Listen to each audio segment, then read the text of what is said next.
Hey everybody, it's Andy with Big League Lawns, back with another Big League Lawns helpful video. Today we're going to talk about the Toro recycler lawnmowers and the Smart Stow feature that some of these offer.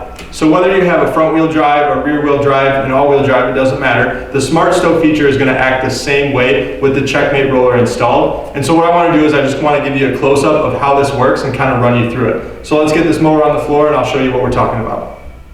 So now that we have the mower on the floor, I want to go ahead and give you a close-up of some of the things that we're talking about when we refer to the Smart Stow feature.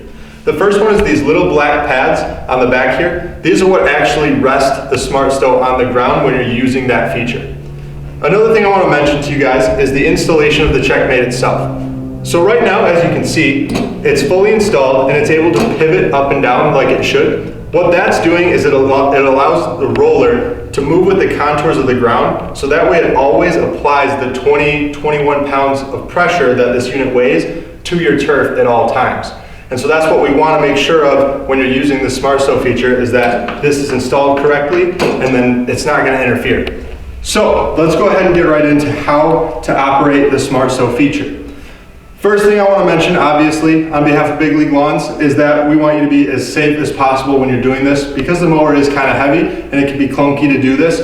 So I'll just walk you through it and we'll do it carefully and easy. So first thing you want to do is go ahead and lift up right at the front of the mower, and then you can even grab the handlebars if you want as a secondary support. And you're just going to lift the mower up, and then you're going to find right about here, the Smart Stow is going to hit the CheckMate roller. And so this actually makes it a little bit easier for you to fully do this. So what you're going to do is you're going to just let the Smart Stow kind of ride up on top of the roller, and then just give it a little bit of a push and let it fall right over the roller. So let me go ahead and do that again for you so you can see what's going on. Put that back down. So again, right on the front, grab under here, pick it up, let the Smart Stow hit, and then just kind of let it ride over the roller and flip it right over. That's as easy as it is. It's not very hard. So if you have any questions or if you need any tips or anything, give us a call. Our number here is 800-411-0150, or you can do it by email. Our email is sales@bigleaguelawns.com. We have a super friendly staff and we're always here to help you out. So with that said, we'll see you in the next video.